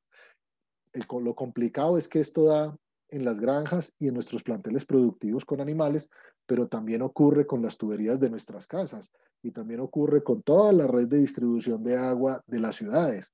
Pues por eso yo siempre he dicho, tomar agua de la llave, y que es que esta ciudad se jacta de tener un muy buen sistema de acueducto, una muy buena planta de tratamiento. Pero ¿qué pasa si la planta de tratamiento es buena, es un buen tratamiento de agua, pero el agua tiene que recorrer 50 kilómetros de tubería hasta llegar a la casa de uno, y la casa de uno tiene 30 años y nunca se han cambiado las tuberías? Imagínense cómo va a estar la tubería de la casa. Entonces, tomar agua del grifo, pues a riesgo de cada uno, porque de verdad que el biofil no perdona tubería. Hay tuberías, acabo de explicarles, hay tuberías que pueden resistir un poco más la formación del biofil o aplazar un poco más la formación. Digamos las tuberías de acero galvanizado, no, acero inoxidable, perdón, acero inoxidable, de la más alta calidad, retrasan muchísimo la formación de biofil. Distinto a lo que son tuberías plásticas o tuberías de PVC o tuberías de caucho, porque cuando hay materiales orgánicos, el caucho también es material orgánico, lo que tenga empates o que tenga proporción de material orgánico forma mucho biofil. Digamos, hay mangueras que tienen compuestos de caucho o plástico, pero también le aplican en sus compuestos eh, como es látex, que es orgánico, y entonces también forman muchísima acumulación de biofil. Hay literaturas que reportan que el biofil con una tubería nueva en horas puede empezar a formarse o en días, ¿sí? Pero hay otras que hay hay muchas como corrientes, pero digamos una tubería de acero puede permanecer unos 3 o 4 meses formando muy poco biofil, mientras que una tubería de plástico o de caucho sí lo puede formar en cuestión de 1 o 2 semanas. Entonces, todas las tuberías lo van a formar, depende de la calidad, pues resista un poquito más, pero al cabo de unos meses ya todas las tuberías tienen biofil.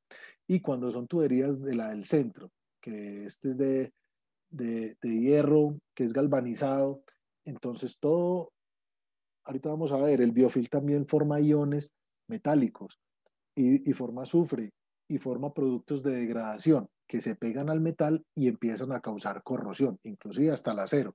Entonces el biofil forma corrosión y esa corrosión ellos van absorbiendo. El biofil también absorbe los iones de metales que van en el agua y los deposita ahí junto con los que él elimina y se forman oxidación. Estos son cascaritas pues de óxido unidas al biofil, que aquí lo vemos muy bien como la parte del biofil. Entonces, corroen todo, también el plástico, el caucho, el PVC, todo lo corroe el biofil y todo lo daña. Entonces, llévense en eso en la cabeza. Bueno, entonces el biofil, biopelícula asociada a las tuberías, es muy importante tener un protocolo por escrito con registros adecuados de mantenimiento higiénico y sanitario de las tuberías, con productos específicos y autorizados para el control y eliminación del biofil, que se pueden usar tanto en presencia de animales como durante el vacío sanitario.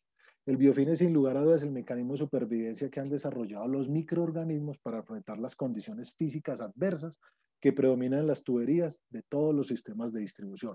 Ya vimos, se juntan todas las bacterias más disímiles que puede haber en el agua, forman colonias y se potencian, actúan como un solo microorganismo y forman una estructura que cuando cloro el agua, cuando utilizo productos, ellas pueden inclusive inhibir estos productos para tratamiento del agua y para tratamiento del biofil. Por lo tanto, hay productos que no les hacen nada. Entonces, hay que utilizar otros productos que sean muy específicos también para el biofil. Listo.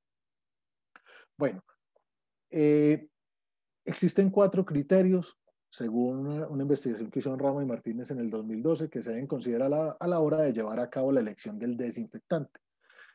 La estabilidad del desinfectante y cuánto dura en el agua, la toxicidad de ese desinfectante con los subproductos que maneja, los residuos que maneja, si controla o no el biofil y qué productos y qué subproductos se forman de ese principio activo. ¿Sí?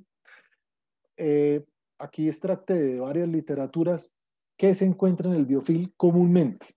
comúnmente se encuentran muchas cosas, pero comúnmente el biofil tiene Staphylococcus aureus, otros estafilococos, Escherichia coli, otros coliformes, Xanthomonas campestris, Mycobacterium, Streptococcus, Pseudomonas aeruginosa, Salmonella typhimurium, Vibrio cholerae, virus entéricos, protozoos, Legionella pneumófila, hongos, algas, nematodos, amebas. Eso es toda una aglomeración de todos los patógenos que pueden existir en el agua, los captura el biofil y los empieza a hacer multiplicarse y desarrollarse. Entonces tenemos que tener muy en cuenta, el biofil no es un tema menor. Manejo del agua. El agua siempre debe ser potabilizada ya para el consumo de los animales, ya lo dijimos. Temperatura, carga bacteriana, contenido de minerales y otros elementos los tenemos que tener a raya y para eso tenemos que hacer análisis del agua. Si el agua no es tratada, es una fuente de ingreso de microorganismos patógenos, ya vimos virus, bacterias, protozoos, parásitos y enfermedades. Y está más que comprobado que el agua es corresponsable, ya lo dijimos desde el principio, corresponsable de lograr los parámetros e indicadores productivos de las explotaciones pecuarias. ¿Por qué? Porque el nivel de consumo de alimento está muy regulado por el agua o el consumo de agua está muy regulado por alimentos. Entonces, cuando hablemos con nuestro nutricionista o la casa de alimentos concentrados que nos balancea las raciones o quien nos balancee las raciones, siempre tienen que tener en cuenta el agua que tengo en la granja y la calidad de la misma para poder balancear las raciones. Si no, estaríamos balanceando una ración ideal pero con un agua mala y puede que no la consuman, inclusive puede haber toxicidad por la cantidad de elementos o minerales que tiene esta agua y los que estoy dando en la ración. Si los junto los dos, puede haber inclusive toxicidad. Entonces, todos los nutrientes, venga, ¿cómo está el agua? Para eso tengo que tener el análisis del agua. Mi agua dice que tengo esto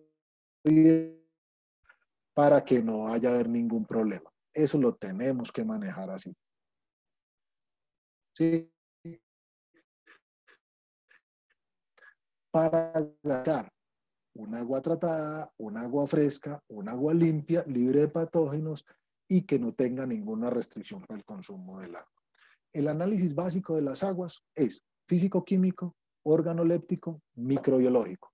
Esos son los 3 puntos que tenemos ahorita. Ahorita están hablando mucho de radioactividad porque sobre todo el agua de pozos profundos tiene ciertos niveles de elementos con radioactividad. Pero digamos lo básico, físico-químico, conductividad, dureza del agua, que la dureza del agua está dada por elementos como manganeso, como manganeso, bromo, si no estoy mal. La dureza también, los sólidos disueltos totales, qué partículas están disueltas también en el agua y cuánto me va a pesar eso y qué le puedo yo quitar o cuánto lo puedo controlar. El pH del agua también es importante. La temperatura del agua, estos son físico-químicos, conductividad, dureza. Organolépticos, los organolépticos se miden en el punto donde yo tomo la muestra del agua. El aspecto, el olor, color, palatabilidad, y resulta que cuando yo voy a tomar muestras y si tomo varias muestras, tengo que mirar varias muestras y tengo que hacer los 3 análisis en cada 3 de los puntos que voy a tomar muestras, porque va a cambiar. No es lo mismo tomar estas muestras donde está la captación del agua, a donde tengo el tanque, donde tengo el nivel de distribución o en la punta del verso. Bacterias, virus, algas, protozoos, parásitos, y no solo del agua, sino también lo que me está aportando toda la red de distribución por el biofil que está conteniendo. Entonces tenemos que tener muy en cuenta eso porque hay muchas cosas que analizar y cuando no hemos hecho análisis de aguas o cuando no hemos hecho analizar o hecho un muestreo de aguas de nuestra granja, nos toca conseguir un buen laboratorio. Un buen laboratorio que sea reconocido, que sea reconocido porque tenga buenas prácticas, porque haga las cosas muy bien, porque me lo recomendaron muy bien y en lo posible, cuando contratamos estas muestras de agua de un laboratorio, y debemos seguir con él, en lo posible no cambiarlo, porque ya nos vamos a casar con él para que siempre me siga haciendo los análisis y no tener de pronto disparidad, porque aunque las muestras de laboratorio son muy estandarizadas, algunos laboratorios, cuando yo he mandado a hacer muestras de la misma muestra a distintos laboratorios, por lo general hay algunos parámetros que cambian. Entonces, lo posible, consigan un muy buen laboratorio, que preste un muy buen servicio, que preste una buena asesoría y no solo que le analice el agua, sino que le dé recomendaciones, que es lo más importante. Entonces, siga con él y siga haciendo los análisis con ese laboratorio. Siempre tomar varias muestras, desde el origen, el sitio de captación de agua, los reservorios, la red de distribución, hasta llegar al bebedero. La red de distribución es todas las tuberías. En algún momento cortan una tubería o sacan una acometida y sacan la muestra de esa parte. Y sigan haciendo ese muestreo de las mismas partes. Siempre para saber cómo se está comportando esa agua cuando pasa por ese determinado sitio, hasta llegar a los niples o los bebederos, ¿sí? Todo depende de la complejidad que tenga el circuito de agua que tenemos en la granja, ¿correcto? Entonces, tenemos que analizar muy bien eso. El personal, los implementos para la toma de muestras deben ser aportados por el laboratorio para poder recibir una capacitación en la granja, para que nos enseñen cuál es la metodología de la toma y por qué se hacen las cosas, en qué frascos debo yo tomar las muestras, qué embalaje les debo hacer, qué etiquetado debo hacer, qué transporte debo tener. No es que, me dio por tomar en un frasco, yo lo lavé bien, pero tomé en un frasco el agua del tanque y en un frasco el agua del bebedero y me llevo eso así que lo analicen. No, no, porque tiene que estar el técnico del laboratorio que vaya a la granja y empiece a decir, oiga, venga, es que esto está pasando aquí por esto, oiga, tomemos una muestra de agua aquí por esto y por esto. Y ya nos empieza a orientar muy bien dónde deben ser las tomas de muestra y cómo las debo tomar. Por eso tiene que ser un muy buen laboratorio, con mucho reconocimiento para que tengamos una buena historia de lo que pasa con el agua de mi finca y unos buenos resultados y unas muy buenas recomendaciones. Listo. Hay análisis que se hacen directamente en la granja, como son el análisis organoléptico, el pH también se puede medir en granja, la temperatura se mide en granja, porque pues yo necesito saber la temperatura en ese momento, yo no me voy a poner allá una muestra y si me da la temperatura es la del laboratorio. Entonces hay análisis que se hacen en los diferentes puntos en la granja, quedan por escrito y ya el agua se lleva para hacerle los otros análisis en el laboratorio. Entonces, ¿qué se mira en el laboratorio? La química del agua, ¿qué es? Sales totales, sulfatos, cloruros, carbonatos, bicarbonatos, sodio, potasio, calcio, magnesio, arsénico, flúor, otros metales como hierro, manganesio, plomo, nitratos, nitritos, muchas otras cosas son las que analizan, pero esto es como lo normal que encuentran en los reportes.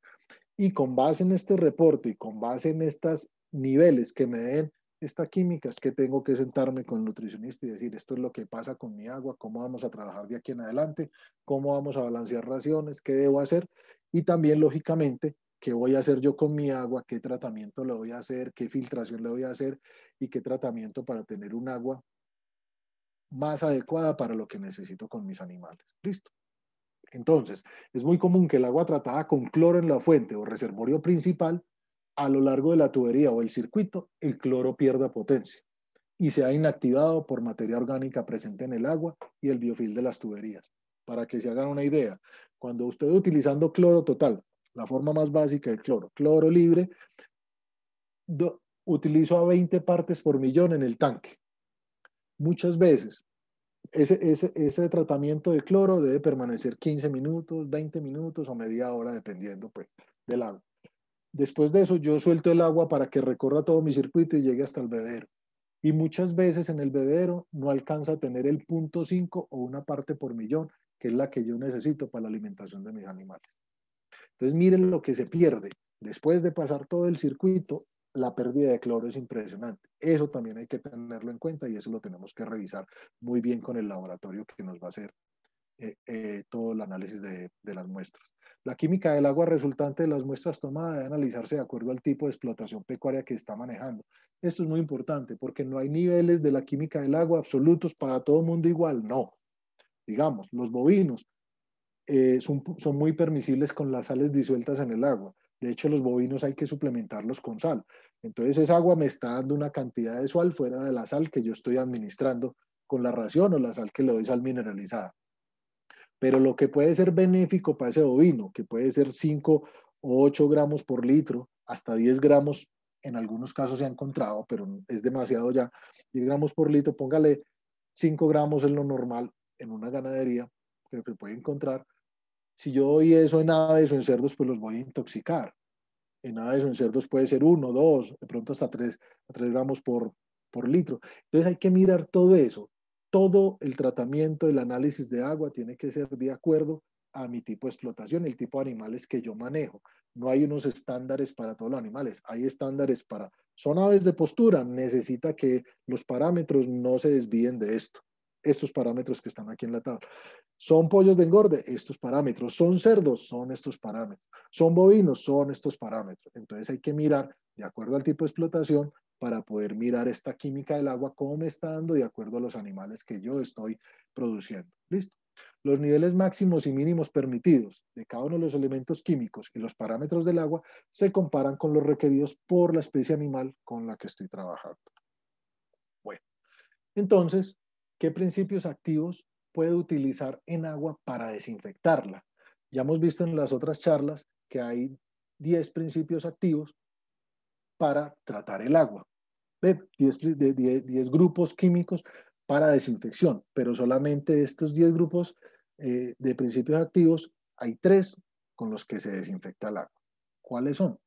Halógenos y sus derivados. Entonces estamos hablando del dióxido de cloro, cloro libre, cloraminas, hipocloritos. Antes se utilizaban muchos yodados o yodóforos, pero ya no se han vuelto a usar, pero sí todos los cloros. Entonces, lo más difundido por precio, por disponibilidad, es cloro y los otros metabolitos de cloro, que vamos a hablar un poquito de ellos. Otro grupo que se utiliza muy bien en el agua son los agentes oxidantes, el peróxido de hidrógeno, perboratos, percarbonatos, persulfatos o las sales peroxigenadas. Funcionan también muy bien para agua. Y el otro grupo químico donde tenemos productos para tratar el agua son los ácidos orgánicos. Ácidos orgánicos como el ácido fórmico, el ácido acético, el ácido propiónico, ácido láctico, ácido cítrico. Entonces estos ácidos también me ayudan mucho porque al bajar el acidez del agua y el acidez a nivel intestinal de los animales, pues se van a morir muchas bacterias que no aguantan esos niveles de ácido. Entonces me van a ayudar a controlar bacterias patógenas, pero también me van a ayudar a que las bacterias que están dentro del organismo, que son naturales, pues me ayuden a que se multipliquen. Entonces también se pueden utilizar. Bueno, tratamiento del agua. Hay varios tratamientos del agua. Digamos, esta foto de arriba de la izquierda son unos tanques de filtración. Uno de ellos tiene carbón activado, otro tiene unas arcillas y el otro tiene unas arenas especiales para filtrar. Y después de esos tanques de filtración los pasan ya al tanque madre donde está el reservorio de agua para la granja para distribuirla en la granja.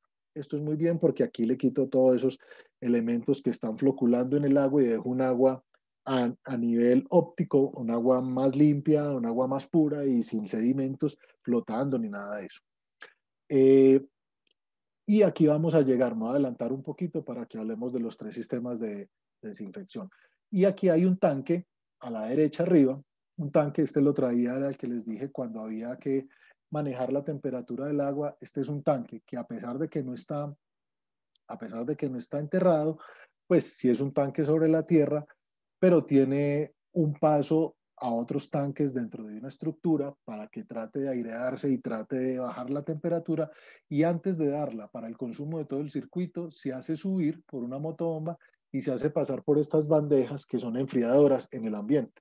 Entonces se va enfriando un poco el agua, disminuye varios grados y después baja por una tubería para despacharla para los otros tanques de los animales. Listo, déjeme paso y ya regresamos a esta diapositiva.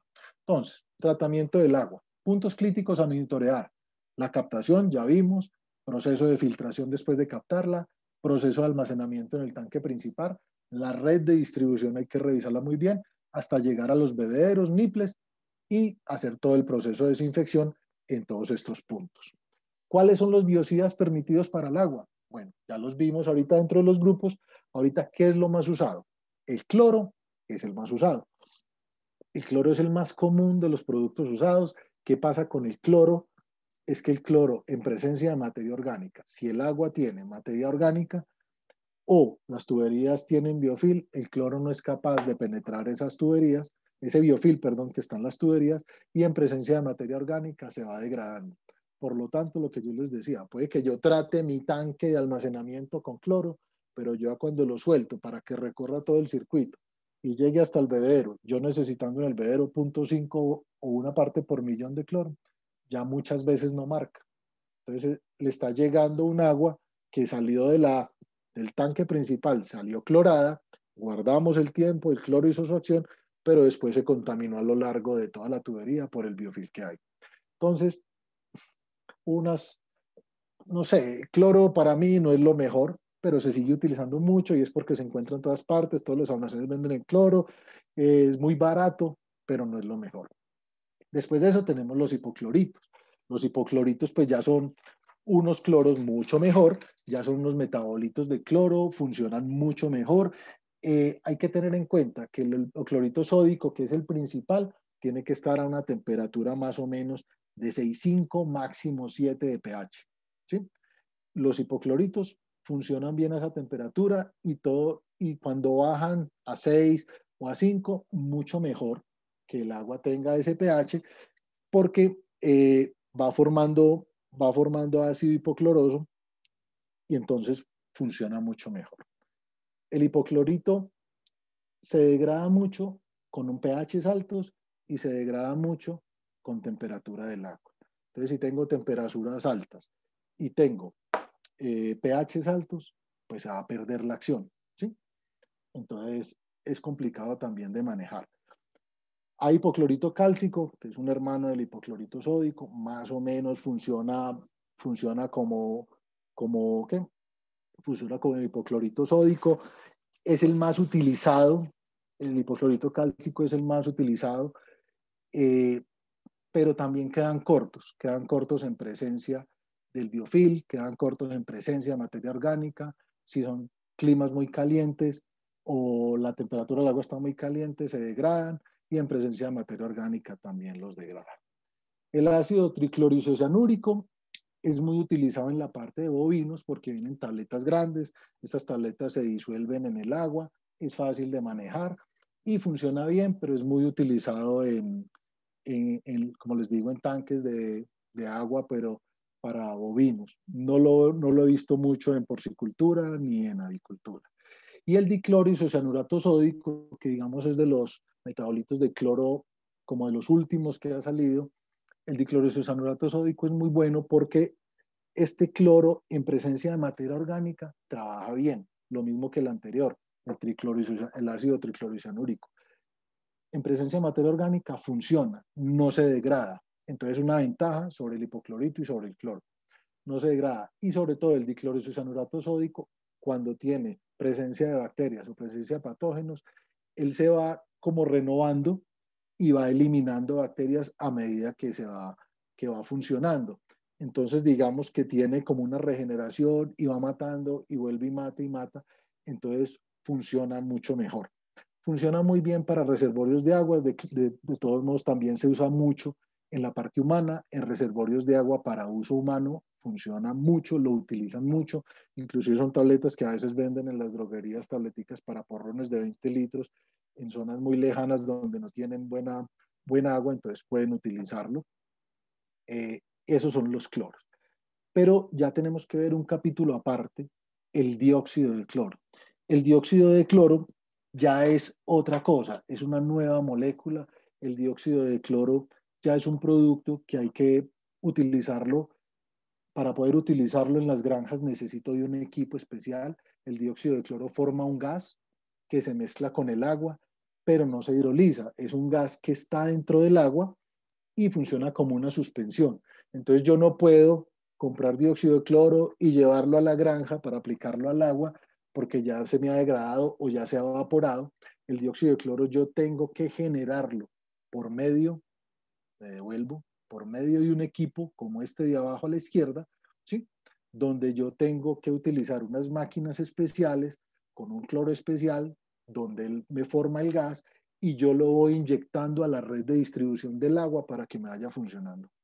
Es espectacular porque me controla muy bien todas las bacterias presentes en el agua y también me funciona muy bien para el biofil, porque sí puede penetrar el biofil, mientras que los otros cloros tratan de penetrar el biofil y ahí se quedan, el dióxido de cloro sí lo penetra y elimina todas las bacterias del biofil. Entonces funciona muy bien. Y a la par del dióxido de cloro tengo el peróxido de hidrógeno. Y el peróxido de hidrógeno, el agua oxigenada, también, pues yo no puedo llevar agua oxigenada y aplicarla inmediatamente tampoco porque pues va a tener unas pérdidas. El peróxido de hidrógeno también, perdón, me devuelvo, también necesita un equipo como este donde yo llevo los principios activos y me va liberando el peróxido de hidrógeno directamente también a la red del agua. ¿Qué ventajas también tiene el peróxido de hidrógeno? Que trabaja muy bien en el agua, trabaja muy bien en el biofil porque también lo penetra, no se inactiva por presencia de materia orgánica tampoco y funciona muy bien. También ventaja, el agua no queda con ningún residuo ni sabor, ni a cloro ni a peróxido, entonces estas dos son las moléculas más importantes que hay ahorita para tratamientos de agua, pero ambas necesitan unos equipos especiales, ambas necesitan hacer toda la instalación y van inyectados directamente al agua que va directo a los bebederos. Pero son muy importantes porque sí realmente están controlando el biofil y están controlando las bacterias que están dentro del biofil y las están eliminando, pero necesita equipos especiales. Hay otros equipos como ósmosis inversa, esterilización ultravioleta, que es este tercer equipo, pero porque lo reportan también las literaturas como que se puede utilizar. Este utiliza unos filtros muy interesantes también, filtra también algunas sales y hace su proceso de ósmosis, pero también es muy costoso. Esto es muy costoso. Y a nivel industrial, yo no conozco el primero, lo conozco en pequeños laboratorios, en pequeñas empresas, pero a nivel de campo todavía no he visto uno de estos de ósmosis inversa, pero pues lo recomiendan también. Pero estos dos, el del dióxido de cloro y, y el del peróxido de hidrógeno, es digamos lo más top que hay en este momento, no solo para poder tratar el agua, sino para el control del biofilm, que es nuestro gran problema en producción pecuaria. Y eso quiero que lo tengamos muy claro. Bueno, dentro de Agrovet Market les quiero presentar un producto que se llama Aquacid. Aquacid es una mezcla de 4 ácidos orgánicos más sulfato de cobre, generando una gran ventaja porque se adjunta en el agua de bebida y va a crear un ambiente mucho más ácido, va a controlar las bacterias patógenas dentro de todo el tracto gastrointestinal, reduciendo el pH, un ambiente ácido, entonces va a matar las bacterias patógenas y va a ser muy benéfico con las bacterias que normalmente poblan el intestino de las aves. Entonces, va a tener un soporte digestivo, estimula la producción también de enzimas digestivas y mejora o ayuda favoreciendo la absorción y asimilación de nutrientes. Es un producto muy interesante de ácidos orgánicos. Este pertenece al tercer grupo que les decía de principios activos que se utilizaban para control de bacterias del agua. Este es a partir de ácidos y el sulfato de cobre que también le da una característica de bactericidad muy importante. Entonces, fuera de la alimentación, ¿dónde utilizamos el agua en las granjas? Pues en todo utilizamos el agua, por lo tanto tenemos que tener agua de buena calidad. Lo que les acabo de hablar es agua de bebida, pero igualmente tenemos que tener agua disponible y limpia y ojalá sin bacterias patógenas para poder hacer los lavados, las desinfecciones, lavados de camiones, lavados de instalaciones, todo, porque ¿qué me gano yo con estar tratando el agua para los animales con el agua de vida y resulta que tengo un agua que es la del río, utilicemos el agua del río para lavar todo? Pues no estoy haciendo nada porque estoy llevando patógenos, gérmenes, material biológico a la granja, no estoy haciendo nada. El agua se necesita para todos los procesos productivos de la granja. El principal lógico es el agua de vida, pero el agua, una granja sin agua no puede sobrevivir. Por lo tanto, tenemos que tener una muy buena calidad del agua también para hacer todas las labores en la granja. Listo. Todo tiene que quedar registrado, todo tiene que quedar documentado. Siempre lo he dicho, tenemos que hacer por escrito todo. Procesos, labores que se hagan, que se estén haciendo, que se van a hacer, tienen que quedar por escrito para poder registrarlos y poder yo mirar qué está pasando, qué se hizo, qué estuvo mal, qué estuvo bien y poder mirar todo por escrito. procesos y labores. Los tratamientos, muy importante, ya que en avicultura, algo de porcicultura se utilizan tratamiento en el agua de bebida, pues tiene que quedar todo registrado para saber qué apliqué, qué hice, qué di y a qué proporción lo di, y también mirando qué calidad de agua tengo para saber si me está funcionando o no el tratamiento. Los registros y los análisis hechos del agua hay que guardarlos como oro, porque cuando yo me vaya a sentar a discutir con nuestro técnico, con el nutricionista, lo primero que tengo que sacar es, el agua mía en esta estación del año está así. Entonces, ¿qué vamos a hacer? No, hay que bajar aquí, hay que subir así, hagamos este otro tratamiento, hagamos esta modificación para que estemos dando las raciones que son de acuerdo al agua y a los alimentos. ¿Ok? La única forma de tomar decisiones acertadas en una granja es que se tengan los registros de los procesos y los parámetros. ¿Listo? Con eso yo tengo toda la Biblia de la granja y yo puedo tomar decisiones. Si no, es muy difícil llegar a tomar decisiones. Recordemos siempre, y ya vamos a terminar, es de suma importancia controlar en forma regular la calidad del agua de la explotación pecuaria. Es posible considerar los parámetros para el agua potable de consumo humano. Tengan esto muy en cuenta. ¿Por qué los humanos tenemos que tener tomar un tipo de agua y los animales otro? No. Siempre consideremos el agua de uso humano, pues tiene que ser libre de patógenos. Yo debo considerar que mi agua de uso en las granjas debe ser libre de patógenos. Yo no puedo tener un agua regular para mis animales y un agua buena para mí, ¿no? Debe ser el agua para consumo, que sea para los animales y para mí en la finca, porque tiene que tener los mejores parámetros para tener unos buenos resultados. El agua tratada, no tratada, presenta un riesgo para la salud de los animales y para la salud del hombre, ya lo sabemos por qué. El agua en granjas es vehículo para administración de los aditivos, los medicamentos, y es necesario siempre que las características físicas y químicas del agua sean constantes. ¿Eso qué me dice si está constante o no? Los análisis de agua.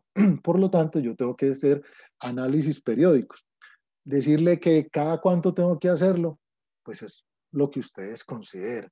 Yo diría mínimo 2 veces al año hacer análisis de agua, porque los países con estaciones hacen en cada estación un análisis de agua para saber qué deben mejorar en esa agua para mantener un estándar.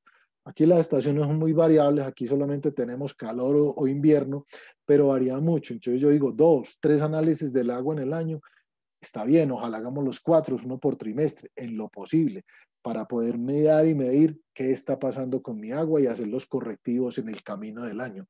Y no esperar a saber que el año estuvo muy mal, pero fue porque solo hice un análisis a principio de año y nunca volví a saber qué pasaba con el agua. Es muy importante. ¿Listo? El agua es fundamental para que alcancemos los parámetros y los objetivos técnicos y zootécnicos de nuestros animales y de nuestra granja. Eso creo que quedó muy claro. La buena calidad del agua utilizada en las granjas es fundamental para producir alimentos de buena calidad y con inocuidad. Si yo tengo un agua inocua que no tenga patógenos, mis animales no van a tener patógenos, van a estar más saludables y van a producir alimentos mucho más saludables. Y voy a gastar menos en tratamientos de medicamentos, voy a gastar menos en adecuaciones si yo desde el principio de el ciclo productivo, yo hago un buen proceso y un buen mantenimiento de todas las redes de distribución y toda el agua, instauro unos protocolos para manejar el agua y toda la red de distribución y seguro que va a tener un muy buen desarrollo de ese ciclo productivo. Listo. Y recuerden, el biofilm es el enemigo más peligroso que tenemos a lo largo de la red de distribución de aguas, tanto para granjas como acueductos de uso humano. Entonces, el biofilm, hay que tratar el agua que yo esté tratando, con la que yo vaya a surtir mi granja, tiene que tener un tratamiento, pero también tengo que hacer tratamientos al biofilm, porque la mayoría de veces de tratamientos para el agua no me sirve para el biofilm. Entonces, tengo que mirar cómo sorteo los dos, o hago uno para ambos, o utilizo varios productos, pero me toca estar mirando con qué estoy trabajando y manejando en los mejores niveles del biofilm y con qué estoy manejando el agua de vida como tal. ¿Listo? Entonces, ahí terminamos. Me extendí un poco más, pero es muy interesante el tema del agua, la verdad, y hay mucho más para hablar. Los invito a que lean mucho más, se documenten mucho más, puedan controvertir mucho más con el nutricionista, con la persona del laboratorio o con cualquier otro técnico, porque el agua es un tema que no se toca, es un tema que se toca cuando uno se los dice o cuando uno se acuerda al final. No, tenemos que tener tema para hablar siempre del agua. Y así vamos aprendiendo y vamos siendo más profesionales en el manejo del agua. Eso era todo. Muchas gracias por su tiempo y bueno, si tienen preguntas, con mucho gusto.